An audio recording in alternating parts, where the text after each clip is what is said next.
Hello and welcome to the Kim Iverson Show. Thank you so much for joining us. Surprisingly, is Trump the anti-war candidate? According to him, he is. Take a look at this clip that he actually unveiled the other day. World War III has never been closer than it is right now. We need to clean house of all of the warmongers and America Last Globalists and the deep state, the Pentagon, the State Department, and the national security industrial complex.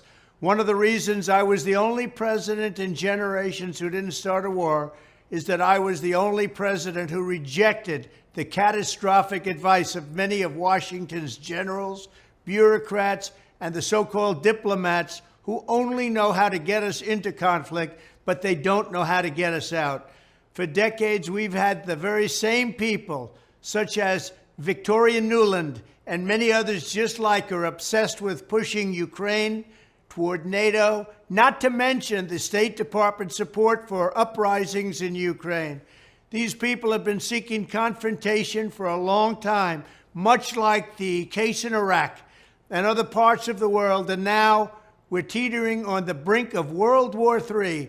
And a lot of people don't see it, but I see it, and I've been right about a lot of things. They all say Trump's been right about everything. None of this excuses in any way the outrageous and horrible invasion of Ukraine 1 year ago, which would have never happened if I was your president. Not even a little chance.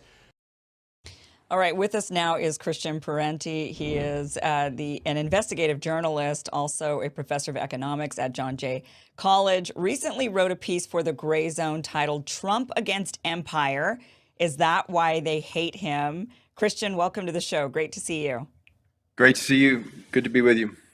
Okay, so you lay out in your piece pretty clearly how Trump is somewhat of an anti-empire president, even if his motives were maybe a bit different than your typical person who's maybe anti-empire.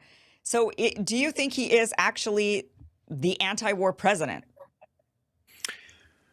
Yeah, I mean, his track record is that he didn't start any new wars, and he took significant steps towards ending ongoing wars.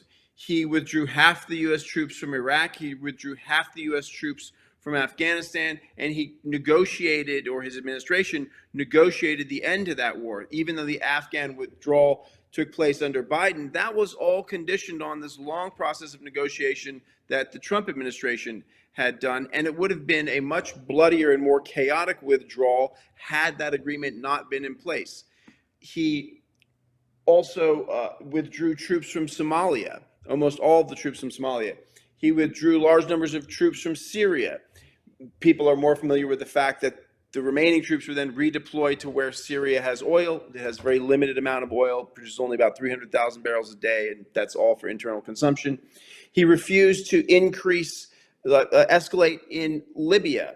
He did allow John Bolton and the CIA to attempt to foment a coup in Venezuela, but once that met opposition, he grew bored of it. He started openly criticizing John Bolton, criticizing the putative head of the movement in Venezuela, Juan Guaido, as the Beto O'Rourke of Venezuela. And more importantly than just the simple metric of, did he start wars or wind them down, he went after American empire in some really profound ways. He ordered the withdrawal of 1/3 of the U.S. troops in Germany. His second defense secretary, Mark Espers, managed to redeploy many of those into Europe. Trump ordered them to come home. Espers did his best to stop that. But more important than the sheer number of troops withdrawn is the qualitative damage that would do to the American empire. I mean, NATO is about much more than just protecting Europe. The 40 American bases in Germany project power into 104 different countries. AFRICOM is headquartered in Germany. And Trump was repeatedly talking about withdrawing the U.S. from NATO, which is to say exploding and destroying NATO, which is to say really damaging American empire. So, yeah, I think that the track record shows that Donald Trump was the anti-war president. Does that mean he's a pacifist and would never go to war? No. He also, launched 2 airstrikes against Syria. He, killed Soleimani in Iran. I mean, he was not opposed to using force, but his record is pretty remarkable. And I think that is why they hate him. I think that is what explains the attacks on Donald Trump and his base. Because the reason I wrote this article was in conversation with friends of mine about the accumulating weird facts that would indicate that the FBI has been, setting up MAGA types and all this stuff. And I'm kind of agnostic on that, but just wanting to discuss this. And a number of friends of mine just couldn't even accept that this would happen, because why would the ruling class, why would the powers that be, the elite, why would they turn against Trump? He gave them everything they wanted. He gave them tax breaks. He gave them deregulation. And that's all true. But if you look abroad, if you look at his foreign policy, he really vandalized the American empire. He did it for reasons that are different than many leftists would do. I mean, he's not a left-wing anti-imperialist, but his logic tended to be crassly transactional. He saw the American empire, he sees the American empire as a poorly run security business where a bunch of foreigners are ripping us off, getting protection, and they should be paying for it. And he started saying he wanted cost plus 50%. So that's a very different logic than anti-imperialists of the left would have, but the effect was the same. The effect was that he shook and damaged American empire, and American empire is essential to the power and wealth of the American 1%, the American ruling class. And that's what I found the most interesting about your perspective, is that you're able to actually, because many of us have said, okay, but Trump he the first president to not start wars. Of course, there was the argument when Joe Biden got out of Afghanistan. A lot of people said, but Joe Biden is really the anti-war president because he got us disastrously out of Afghanistan. And my argument was always, no, he didn't. They're just moving to an over-the-horizon style. This is what Tony Blinken has always been wanting to do with West Exec Advisors. They've been talking about this forever, that they're wanting to move to an over-the-horizon style form of warfare moving forward. They don't want boots on the ground. It's just a new way, which is what they've ultimately done to Afghanistan. We didn't really end the war there. We just shifted it. It looks different, that's all. But it was still this, oh no, Joe Biden is the anti-war president, not Donald Trump. He didn't really actually get us out of any of these places. As you mentioned, he still left troops behind. Syria, we've got them, the remnants are still all around. But I think just even though there's this argument that he certainly did and Joe Biden has increased, just to note for a second, I mean, Joe Biden then, he redeployed troops to Somalia, for example. So Biden has been undoing much of what Trump did. But sorry, go on. Yeah. So right. I think the Joe Biden administration is, in particular with his State Department and his Department of Defense, I just think they're absolutely fundamentally dangerous. It was the same people that were going to be there with Hillary Clinton, fundamentally dangerous people. But and they're the ones really, I think, the puppet masters behind all of this. Joe Biden's just kind of like fumbling along like, okay, all right, we'll do what you want. And that was, I think, maybe what they wanted Trump to do, right, was to just fumble along and do what he was told. And the guy is so mercurial, you can't get him to do what you want him to do. He just does what he wants. But I found the most interesting about your analysis is you're able to pinpoint his motive. And that is where no one has really been able to figure out, okay, if Trump is the anti-war president, but then we've got all of these contradictions. He's not really, but the motive. And it's interesting that you're able to pinpoint it to, he basically sees the U.S. as a business. He's a businessman. And he sees the United States as in a bad business model. The business model of we're just going to muscle our way around the world. And he's like, why are we doing that? That's not the good way to run a business. We should transform this into more of an economic type of system. So that's a really interesting point.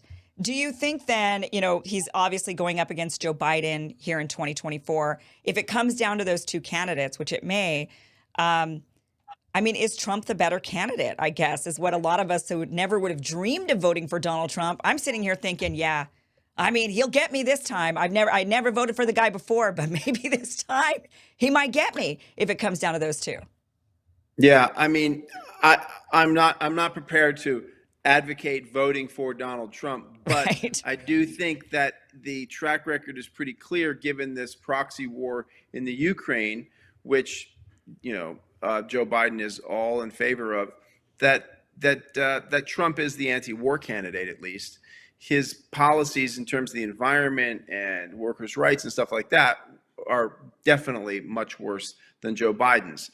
But it's a tough call because, of course, this proxy war is quite serious. It's not hyperbolic to imagine scenarios whereby atomic war could start from this. So that's pretty serious stuff. Yeah, it's tough, but yeah. Well, and that's what a president really is in charge of. Your day-to-day life, a president, as we saw during the pandemic, for example, it's the governors, it's the mayors, the people in your local communities really have more impact on your day-to-day than the president of the United States. But where they do have an impact on your daily life is foreign policy, getting Yes, us into absolutely. wars, deploying troops. So Yeah. it is, if you're going to pick a one issue, a lot of people are one issue voters. If you're going to be a one issue voter, this is almost the one issue that you should actually decide your vote on, is which one is going to Perhaps. march us into the conflict.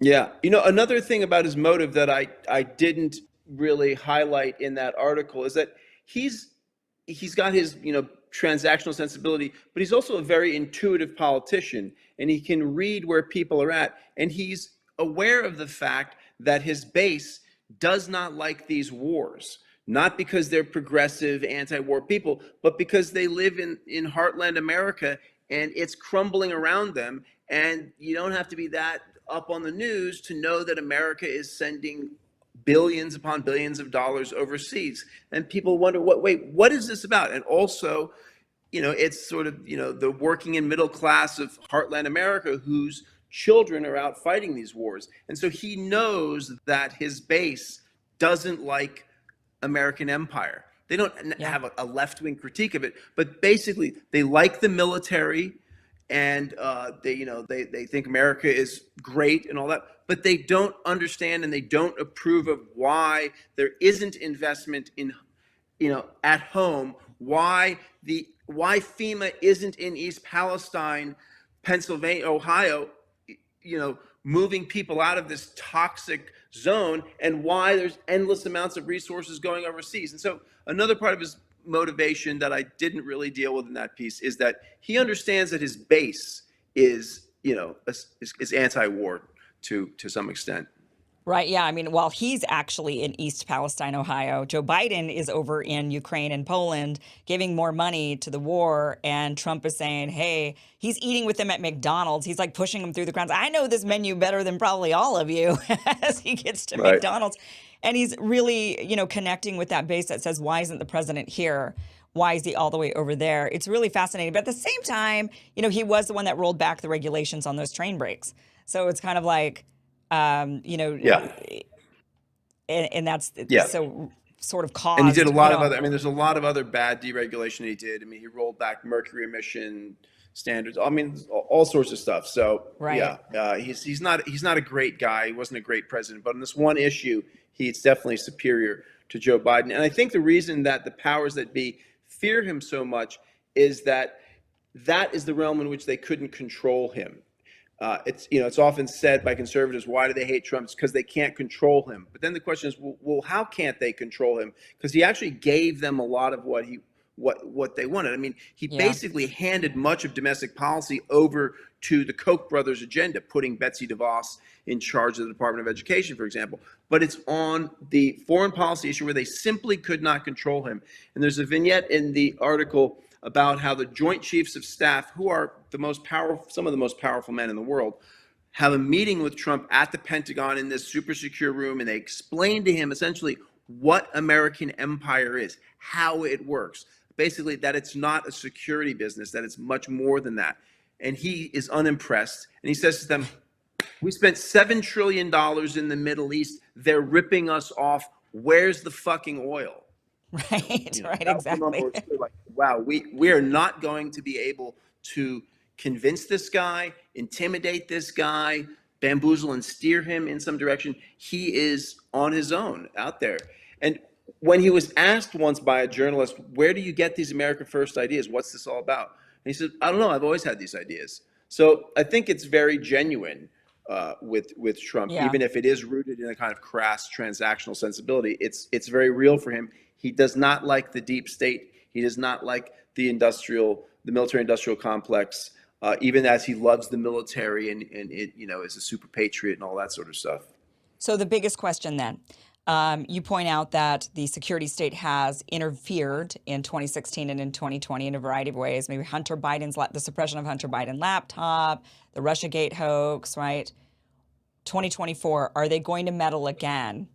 And how? I think they did it a little bigger than 2020, just the suppression of Hunter Biden laptop. I'm very open and, I'm suspicious. I'm very suspicious. Yeah.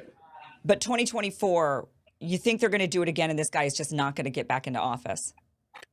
Well, what I used to say to people before I researched and wrote this article was that, I just think that if Trump runs, he's going to win the primary, and then he's probably going to win the election.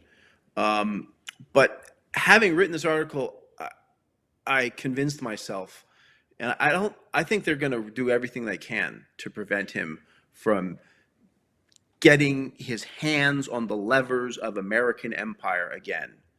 And many of us in the US are kind of provincial. We don't think about the American footprint abroad and how essential that is to corporate power, to the power of the 1%. It is not a joke, and you cannot mess with that system and get away with it. So, yeah, I don't know what they'll do, but I imagine that they are going to do everything they can to prevent him from being president again.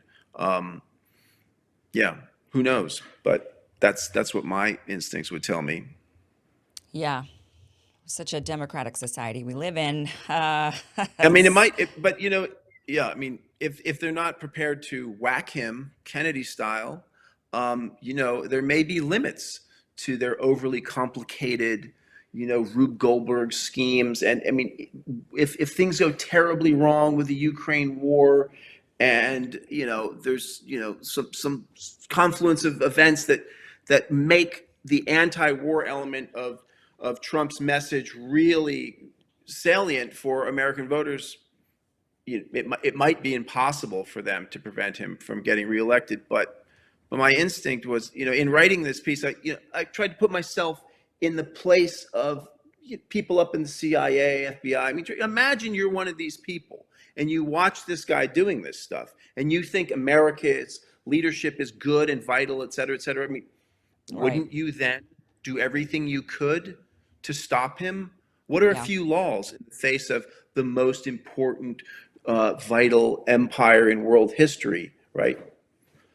And that's the fear, is that people do have the mentality of they will do anything, including break laws, including thwart democracy, in order to do what they believe is the best thing for the greater good, for the greater good. Yeah. And that is, I think, the greatest fear. Christian, thank you for being here and breaking this down. Really fascinating and surprising. I think a lot of people, there's a lot of people watching the show who absolutely love Trump. They're all for him. There's a lot of people that are hesitant, but at the same time thinking, oh my gosh, but there really is a worse alternative right now, and that person is sitting in the Oval Office as we speak.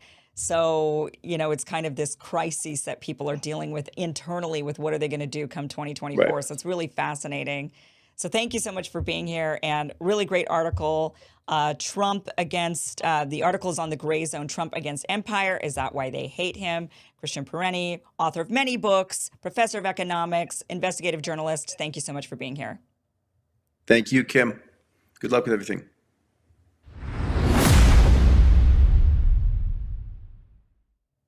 All right, guys, it's time to talk about Field of Greens.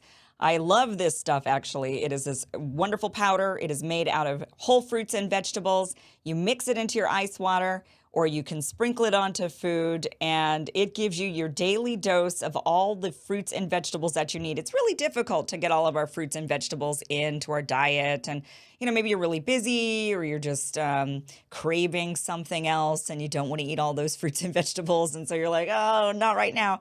Well, if you drink your Field of Greens, you can feel better about your diet. That is what I do. I really feel like it gives me a lot of energy, helps me sleep better, and also helps me crave less junk food because I'm getting the nutrients my body needs. Field of Greens, again, made out of whole fruits and vegetables that are freeze-dried, no extracts. That's what makes Field of Greens different, is that it's not made out of any extracts. It's all organic fruits and vegetables. And also what makes it different from other products is they actually select carefully which fruits and vegetables to put into the mix to ensure that there's the highest amount of nutrients available to you. So I personally love the lemon lime. I mix it into ice water. I drink that. It tastes like an iced green tea with lemon. However, I have also used the regular original version that is not flavored, and I've mixed that into broth and drank that as a soup. I also really enjoy that, especially with these winter storms going on. It's getting cold. So probably over the next couple of days, I'm going to be drinking it as a broth, to be quite honest with you, just to stay warm. So go to fieldofgreens.com, use the promo code Kim to get 15% off your first order. It is not the cheapest stuff out there, but that is because it's high quality. So take advantage of the 15% off. Try it out. If you like it, you feel better, let me know. Would love to hear from you.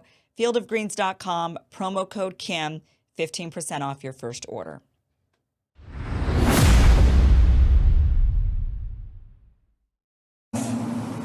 Next year, I will host every member of NATO for our 2024 summit in the United States. Together, we'll celebrate the 75th anniversary of the strongest defensive alliance in the history of the world, NATO. And let there be no doubt, the commitment of the United States to our NATO alliance and Article 5 is rock solid. And every member of NATO knows it. And Russia knows it as well. An attack against one is an attack against all. It's a sacred oath. Sacred oath to defend every inch of NATO territory. Well, last I checked, Ukraine is not NATO. The NATO alliance has moved closer to Russia inch by inch. With us now to talk about this is former state senator from Virginia, Senator Richard Black. Thank you so much for joining us. Really appreciate you being here. You have a lot of experience in the military. You're former colonel, also was in the Marines. You've got a lot of insight into this. I feel like we're heading into a serious world war. Either that or a very, very cold war. Which one do you think it's going to be? My projection is that it will be a hot war. I think we have had this on the burner since 2014 when President Barack Obama authorized a coup that overthrew the elected government of Ukraine and installed a revolutionary junta.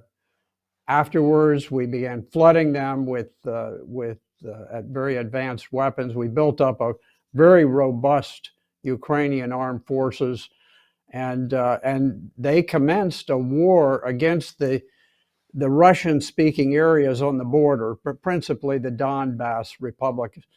And there were 14,000 people who died before Russia ever got involved in the war. So Russia hated to get into this war, and they delayed and delayed and delayed, and they tried to work out arrangements with NATO where NATO would stop its interference right up to the border. But I think the decisions on war don't just come up spontaneously the way we think they do in the movies. They're usually geopolitical maneuvers that are planned sometimes decades in advance, but at least 10 years in advance. And I think this one was.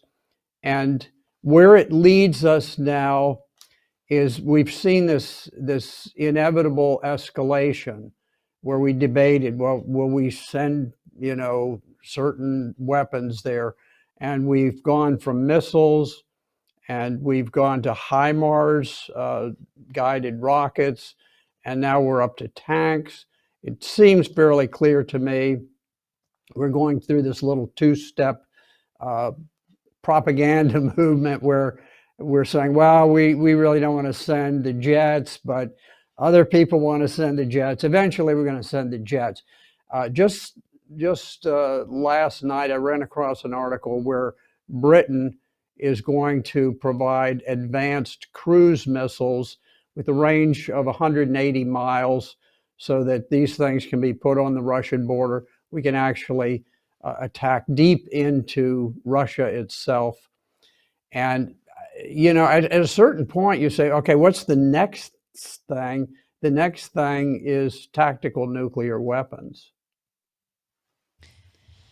Yeah, so you know, it seems to be easy for NATO, for Biden to march us towards a war with Russia when it's not near our soil. You know, it's not going to be fought on American soil. It's going to be over there. You're talking about launching missiles deep into Russia. Russia would be looking at potentially attacking Europe. So that, you know, whenever we can get into a war, as long as it's somewhere else, right? That's what we've seen all throughout the Middle East. It was just somewhere else, so it doesn't really affect us over here. What are the chances you think that it will escalate to a point where we're actually attacked here on U.S. soil? What would that look like? Would that mean China has to get involved or North Korea has to get involved and they're launching their missiles at us on the West Coast here where I am, which is very scary? Or, you know, how do you see that playing out? Because it seems to me that if I were in Russia's position, for example, if I were looking at it from their strategic vantage point, I would think the only way to prevent this is to make the other side also fear losing something serious. It seems to be the only way to stop the escalation. Yeah, your analysis is pretty good. Look, Great Britain has resisted invasion since the Norman Conquest, which was in 1050 or so, 1047, and even Germany under Hitler could not cross 21 miles of English Strait. People have actually swum the good swimmers go across the English Channel. There are 5,000 miles between us and Russia. There are 6,000 miles between us and China. The only possibility, the only threat that we face from overseas is a thermonuclear threat. It is a genuine threat because I know there are people in the Pentagon and elsewhere who think, well, if we launched a surprise attack, we could knock out all of their missiles and so forth. The problem is they now have hypersonic missiles that on a moment's notice can fly, and they can actually hit places in the United States, hit places in Europe. There is no defense because they fly at such a speed that there's nothing that can catch up with them. Also, we have Russian submarines with carrying, you know, over 100 missiles, not missiles, but 100 warheads, and they can rain down destruction on New York, on San Francisco, on Washington, D.C., and of course all of the capitals of Europe. They don't want to do this, but we're pushing them further and further. And what's happening now is you've got a lot of very smart people in the Pentagon, in the State Department, and in London, NATO, but they're acting like lemmings, where there's a feeling like, well, we can do this extraordinarily reckless thing, but, you know, Joe and Sam and Kathy, they think it's okay, so I guess everything is fine.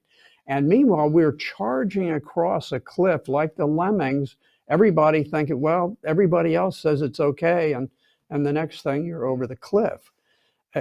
We have never faced a threat of thermonuclear war that ever compared to this. And I'm including, you know, I lived through the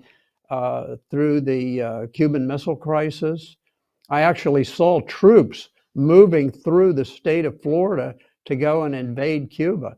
So I know what it is And I used to, I used to cover myself when I was a little boy. We'd jump under the desks and we'd cover ourselves. What we're faced today, the American people are totally unaware of it. It is 100 times more dangerous than what we encountered back when I was a little boy. It's genuine, and we keep pushing the line further and further. What do you think the agenda is? Who is behind wanting to push this line where, if this has been decided, as you say, a decade ago, 2014, they were really deciding on, okay, we're going to march ourselves towards a war with Russia. What would be the reason for it? I think there's a desire to weaken Russia. I think there are certain global interests. There are global oligarchs who look with tremendous interest at the enormous wealth of Russia. Russia has natural resources that are beyond our wildest dreams. Few people are aware of the enormous exports of natural resources. They're the #1 exporter of lumber, of wheat, of fertilizer, of natural gas. They're huge exporters of oil, of aluminum. It just goes on and on, cobalt, manganese, all sorts of things. And there are people who say, look, if I could somehow get control or get a big interest in the oil or the gas or the lumber, I could be a trillionaire. And I think some of those people have an influence over the American government. The American people get nothing. We get absolutely nothing from this. We get the bills. We're the bill payers, but we get nothing out of it. It doesn't serve any legitimate national interest of the United States to be involved in the war. Right. Yeah. Well, especially if we start sending over troops and we're going to be, and then we've got coffins coming home. It's not. I don't know why they would think that this is a good idea. Part of me thinks that this isn't really going to happen, that this is actually sort of that Russia and the United States are sort of in on it. There's kind of a question about even the Cold War, that the USSR and the United States sort of manufactured the Cold War in order to have the arms race and a space race. I mean, it was just really good for industry fundamentally without even having to fire a shot. And so there's kind of this thinking that maybe we're sort of just redoing the same play where it's, yeah, we're amping up rhetoric, making it sound like there's going to be a real true war. I mean, clearly there is an actual war going on in Ukraine, but the idea that NATO's really truly going to get involved, it's really just a matter of escalating really for industry, really for kind of, forces that we don't really fully understand. Great Reset or something that is trying to march us towards a different place, and that this is all just theater. I don't know if, or because it's just so hard to grasp why there would be any sort of hot war, what the benefit of a hot war would be with Russia or even China for that matter. They keep talking about going in, threatening China or posturing against China because of Taiwan. And, there just really remains a question. What is the actual benefit these days? If you're not looking to conquer land, back in the days, I mean, it was you go to war because you're trying to take something. But now, are they really truly trying to, is there a thinking that they're going to actually take Russia or actually take China? I mean, I just don't see how that's a possibility. So it just feels to me like this is all just escalating theater in order to boost up certain industries and march towards certain agendas that we can't quite, leaving us distracted with running around thinking, oh no, nuclear war, and really they've got something else up their sleeve. Well, I think if you listen to President Biden, earlier in his presidency, he seemed almost disinterested in things that were happening. He has a passion for this war.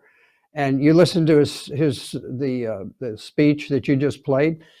this is not a guy who is just playing games. He is very genuine about it, and he's hoping to hold together this NATO coalition, which, you know, these guys over in Europe, they're very nervous about what's going on, but they're all afraid to stand up to the United States. I really worry that it is genuine, that it's not some sort of a stage presentation, but it's something that is genuine, that has gotten beyond what any one person is likely to control. We seem to be headed. You know, I'd like to tell you that wars are totally rational, but you can go back. I think a good example is what happened with World War I. Historians still debate over who was to blame, how the war started, but it started with the assassination of the Austrian Archduke and his wife. And in the end, 14 million people were dead at the end of First World War. And the stage was set for the Second World War that killed another 50 million. This started with 2 people. And I think here we're taking steps of phenomenal recklessness. I'll just give you an example.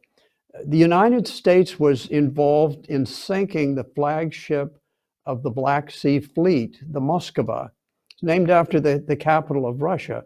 300 young sailors went to the bottom. We probably fired the missiles. We probably controlled them ourselves. We targeted 13 senior Russian field generals for assassination, helped to kill them along working with the Ukrainians. We went beyond, and from what I can tell, there was a drone attack that was launched that went deep into Russia and actually damaged some of their nuclear carrying jet aircraft, some of their nuclear powered or capable bombers. So this was part of their defensive triad. We have various people. We have the chairman of the House Foreign Relations Committee, who recently agreed with a crazy general who made the comment that we're going to be at war with China by 2025. Now, this is the chairman of the House Foreign Relations Committee. This isn't just some off-the-wall character. And yet he's saying, well, you know, there's some merit to what this general says. We seem to be determined to drive our car at 100 miles an hour into a bridge abutment. We're just aiming for it, and we got our pedal to the metal. It's a bizarre time. I've never experienced it. I've followed foreign affairs for about 70 years. Since I was a little boy, I had a fascination with it. And I've never seen us in a situation like we are today. So you think we're headed into not only war with Russia, a hot war, but also one with China as well? I think so. The strategy behind that is, it is absolute madness. If you wanted to take down these 2 big nuclear powers, you would do them one at a time. We, for whatever reason, we've got the ball rolling. We've decided to take them both down simultaneously. And it is a terrible strategy for a lot of reasons, but militarily, just purely militarily, it's a bizarre strategy. But we're in a time when rational people are not controlling events. Right. You know, I've always said that unlike some countries, you take Russia, President Putin is kind of the ultimate authority. He, you know, obviously everybody has input, but ultimately he makes the decision. In the United States, and particularly with NATO involved too, there is no central organizing intellect behind foreign policy, behind Western foreign policy. It is sort of an amorphous, moving blob that's constantly shifting. And you would like to think that there's somebody who can simply turn off the switch and say, okay, we're shutting this monster down. But it's not clear that there is. If we were to go into this hot war, from your perspective, would we win? No. There would be, the United States would be devastated to the point where perhaps 60% of the population would die within the period of a month. Western Europe would be very similar. London would simply be uninhabitable for the next 1,000 years. Same thing with New York City, with Washington, D.C. There would be places that would be spared. Africa would be spared. There would be perhaps areas of Asia, perhaps Latin America, but Western civilization would die in a nuclear war. And I don't know that it matters to some of the people making the decisions today. It's a little bit eerie to watch it taking place. Yeah, it really is. It really is. And scary that they wouldn't care. Scary that they would march us towards us and that they just, for whatever their purpose is, it just is absolutely frightening. So, hopefully we could stop it. Is there any way, do you think, that, it just we feel powerless, quite frankly. It just doesn't feel like there's anything we the people can do. Even if the polls show the American people are increasingly becoming less interested in funding the war in Ukraine, it doesn't seem to matter to the politicians. They seem to double down. And then you get the Republicans in the House now, and a lot of them have been saying no more money for the war in Ukraine. But then they suddenly change their tune when they get there, or they're really posturing hard against China. So they say, oh, no money for war against Ukraine, but we'd happily fund it if we were going to be protecting Taiwan from China. So it just feels like there's no hope for us, we the people. What, from your perspective, can we do? Well, it is a bipartisan effort. Now, there is a block of Republican members of the House who are very concerned about the war and very opposed to it. But these are not the senior people. These are the younger people. They're not the ones who sit on as chairman of committees. So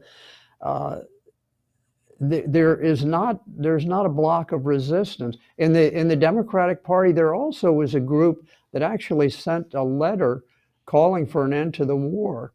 There were 30 of them, and they sent it to President Biden, and they revoked it the day following its delivery.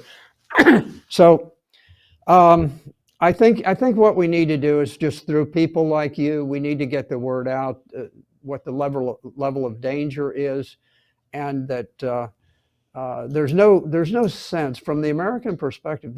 The American people have nothing to gain from this war, not a single thing. And somehow people have to wake up to it, or they may discover that we lose everything. Senator Dick Black, thank you so much for being here. Also, Colonel Dick Black, thank you for being here and giving us your insight. I know you give a lot of insight on your weekly podcast that people can tune into, but scary analysis, quite honestly, but needed to hear for sure. So thank you. Thank you very much, Kim.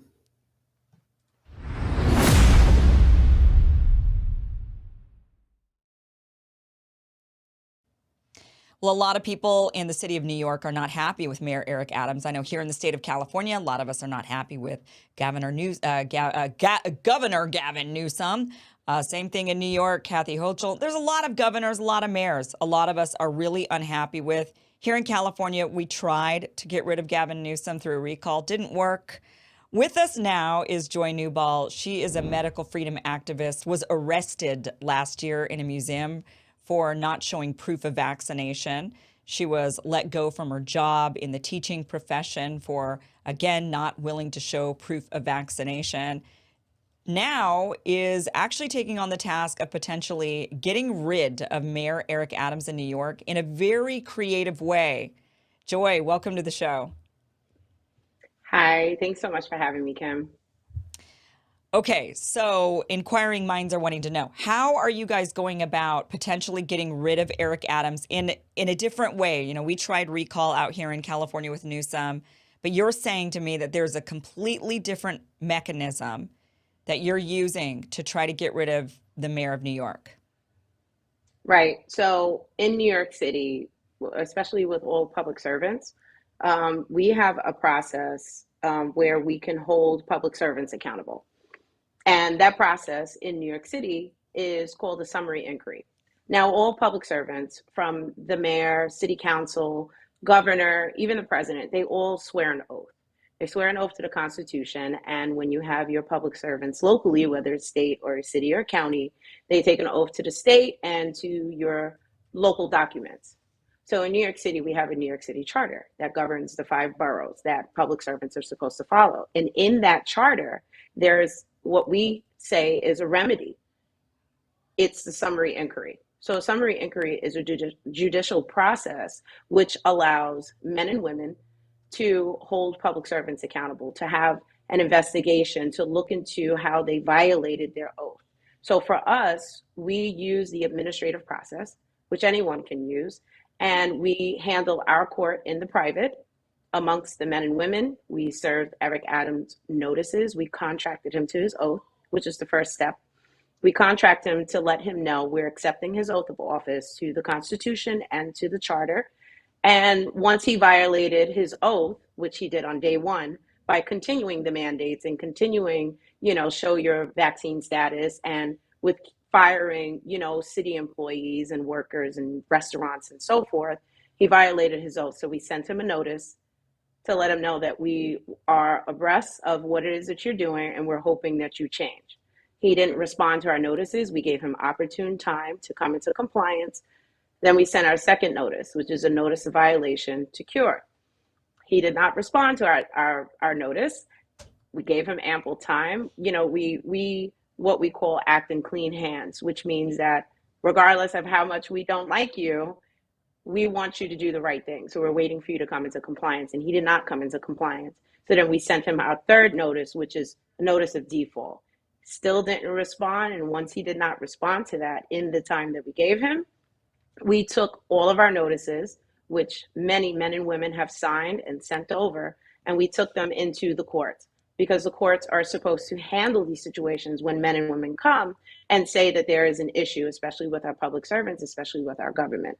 So we went in with our notices, and on October 5th, which is a historical day for us, men and women in New York, we started our summary inquiry into his violation to his oath of office, as well as stepping outside of the scope of his authority. So is this something you needed a lot of signatures for? Well, for us, we did have a certain amount of signatures. As far as the notices that were sent out, it had to have been about hundreds over time out of those 3. And those notices were taken in to the county clerk, which the county clerk reviewed. We went through the entire process of getting an index number, the entire steps, and then it was submitted to the courts for a judge to oversee it. And then we had our oral arguments. So we don't need many to do, but the more men and women do it, the more powerful it is. So this is different than like an impeachment or a Yes. recall? Absolutely. Do you know what the differences are? Like what's the main difference? So with the summary inquiry and how it works, especially in New York, and how we're utilizing it, it allows for a public servant to be looked into, to be investigated. And based on what we put down as far as what we need done in this judicial proceeding, we want to have the judge, Supreme Court, to look into how he violated his oath of office. We put down exactly what he violated. Everything that he's done is unconstitutional, and it moves forward from there. What's different from it is it's in the people. nothing about what we've done is, with lawyers or any kind of representation. An impeachment can be done, with other members of the government, but with a summary inquiry, it can be done by men and women. We don't have to wait for, a collective or several public servants to say, oh, the people need help and now we're going to do something. The men and women can take action right away with or without the government. So you say that you've had oral arguments. So did you have to go to a court and actually argue what your position was? Yes. And So you're doing this without lawyers? Without lawyers. Everything is through education. We have educated ourselves in the judicial system, in the legislature, with the Constitution, the New York Constitution, as well as the New York City Charter. And it is through that education that we were able to, pro se, represent ourselves. Last month, we went in and we had our oral arguments. Adams has his defense, and we're also taking Alvin Bragg for not upholding his duties, in which he is supposed to keep Adams in check. So both are on, the ticket to be looked into, to be found that they violated their oaths. We had our oral arguments. I feel strongly that we were very successful with getting our point across, that this goes beyond the mandates, this goes beyond the vaccines, this goes beyond everything that was done. Adams harmed people. He harmed the men and women of New York, and he needs to be held accountable. So with harming, that means he violated his oath of office, which the number one thing when it comes to the Constitution is our life, liberty, and the pursuit of happiness, which we know he violated that. So you said that when you went in to do this, did he have a team? Did Eric Adams have somebody representing him and giving an argument on his behalf? And it wasn't him himself? It was a lawyer or who? Yep. A lawyer. And so this is a process that's actually in motion. This isn't like, because a lot of times you hear about things like this and it's just, okay, yeah, we filed, but then it just gets ignored and nothing really ever happens. Right. Or it's like, the court isn't going to hear it, but you're already in this process. So where are you now? So you've had oral arguments. You gave your side, they gave theirs. How long ago was that, and what's next? So this was a couple of weeks ago. It's still pending.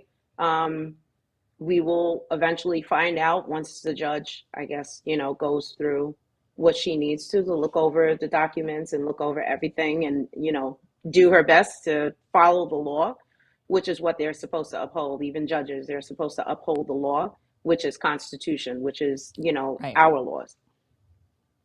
So let's say she comes back and says, yeah, you're right. He is in violation of oath of office. What next? I mean, because this is a different process, is he able to appeal it, stay in office? Like, what will this do? What's the next step from there? Well, this is a little stronger, from what I understand, a little stronger than a lawsuit or, anything that has happened, which I know those are powerful, tort claims and Article 78. And, a lot of lawsuits have been won, especially in New York. The sanitation, they won their lawsuit in Staten Island. And, there are some lawsuits that are still in place. There are some, I know there were some updates I haven't seen yet. But with this, what results from this, if it comes back that the judge sees what we're saying and says, yes, what that allows the people to do is now move to enforcement, which true enforcement in this country is the sheriff's department. And the sheriff's department only moves when the people bring enforcement from the courts. Right. This is really fascinating. I mean, I'm hoping that, wishing you the absolute best of luck. Right now, as it stands in New York, because you're saying that this only goes into effect if he's violating the oath of office, he doesn't correct his behavior, continues to violate oath of office. So right now, what sort of mandates are still in place in New York that would put him in a position where you could say he's still violating oath of office?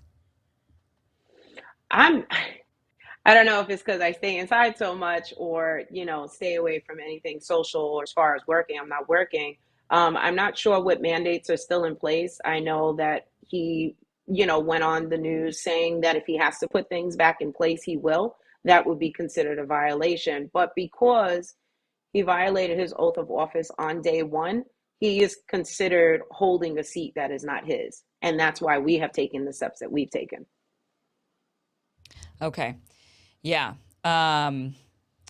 And it is really scary that that there's this possibility. They keep dangling it, right? They're like, oh, well, we might have to do it again. It's like exerting power, flexing muscles for no real reason, but just to do it, just to exert power and flex muscles. And so, really hope that you're able to get to really hold them accountable because honestly, that is the only way to prevent this from happening again, is to hold the people who commit these sorts of crimes accountable when they commit them, so that the next person doesn't come along and think, oh, well, I can do that too. I'm above the law. I'm above these oaths. Right. I can make arbitrary and capricious mandates willy-nilly. I can make it to where sanitation workers have to do it, but athletes don't, which is why that case was ruled against the state, was because they were, it was just totally arbitrary. So really the only way to hold them accountable isn't just the lawsuits like that. It's great that the sanitation workers won, but it's also the individual needs to be held accountable. The individual needs to be removed from office. The individual needs to be told, we the people are not happy with you. The problem is in places like New York and California, not enough of us are unhappy. It's like a lot of us wanted to recall Gavin Newsom, but not enough. And of course, the person that they put in opposition of him wasn't a serious enough candidate for people to really want to vote for. So, which, it makes you think they just did that on purpose. But really, that is the only way, right? That's the only way. But in places like New York and California, it's almost doomed. And then you got all these people leaving. All these people are leaving New York. They're leaving California in droves.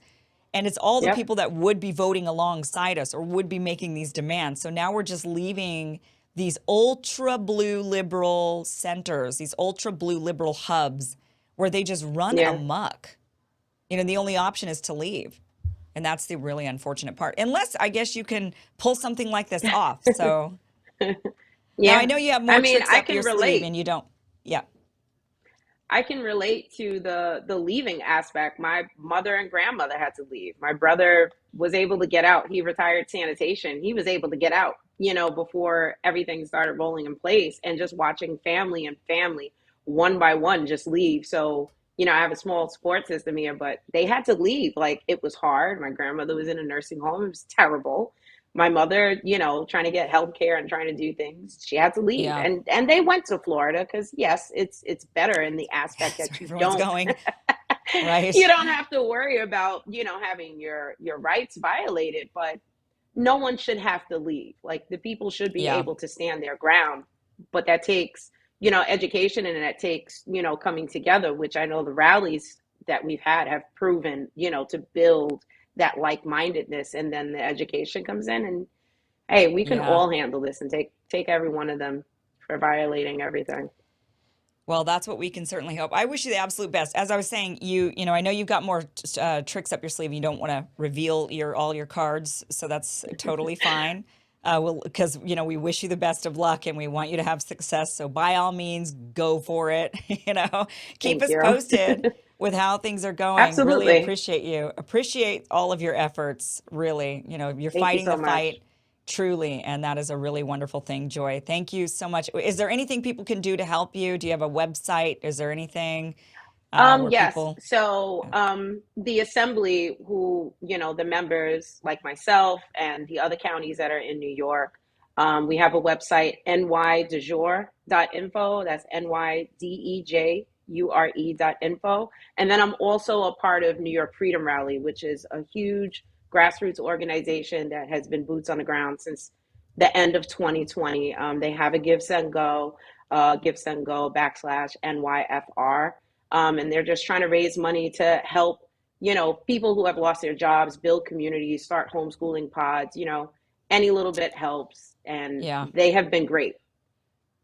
All right, Joy. Best of luck. Thanks for being here. Keep us posted. Thank you so much.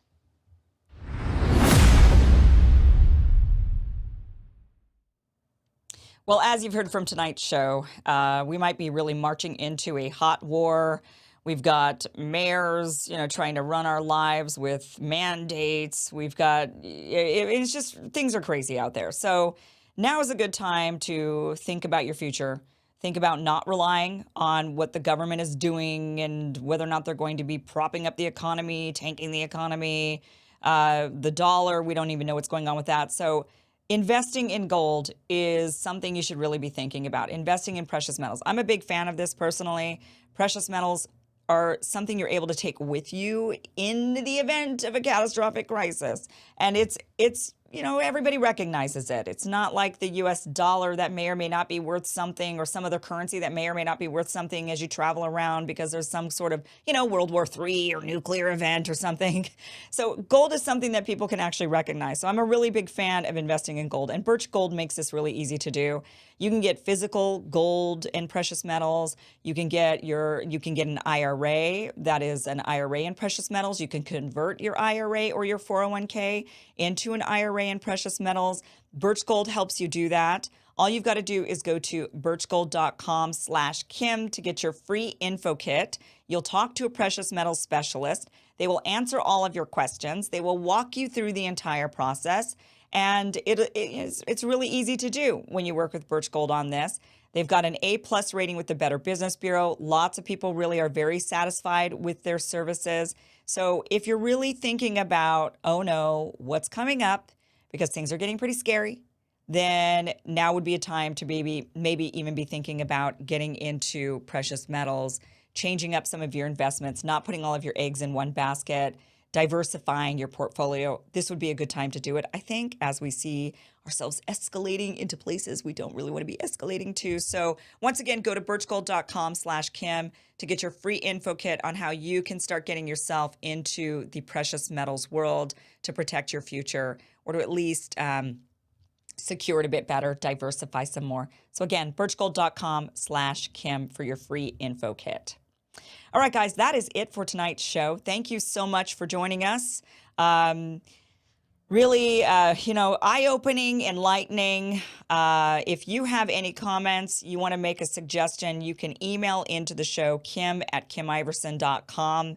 You can reach me. I don't respond to all of my emails, but I do respond to some, and I do read them. So if you have a comment, question, anything, just go ahead and message me, kim@kimiverson.com. You can also join my locals community. You just hit that button, join the locals community there. I do live streams. This week we weren't able to do it because we were traveling, but we're getting back into the groove. So next week we will be back into doing our after show. But right now we're traveling. I got a producer that's stuck in a snowstorm. It's really just, everything's kind of crazy right now. So we're just trying to get our bearings together. But normally we're doing our live stream there on locals once a week. Check that out. Join the community. Lots of great information there. I always get really interesting postings, articles, and more information from my locals community. So really appreciate your support. It is how you can help support my independent venture, my independent journalism. You can do that through locals. So thank you very much. All right, guys, that's it. We will be back tomorrow. Tomorrow we've got a really, one of our Friday conversations. We will be sitting down with economist Richard Werner. And this is not, I know some of you might be thinking, oh no, an economist like this, is this going to be interesting? I'm telling you, I believe that the conversation I'm going to have tomorrow is one of the most important conversations that I could have. And it's one of the most important conversations you could hear. I really believe it is what he is going to tell us is exposing the root of all of our problems, of all evil, the root of who is really truly controlling the world. And you've really got to hear this conversation. That'll be happening tomorrow. So same time, same place. It'll be life-changing, eye-opening, all of those things. We will see you then. Thank you so much for watching.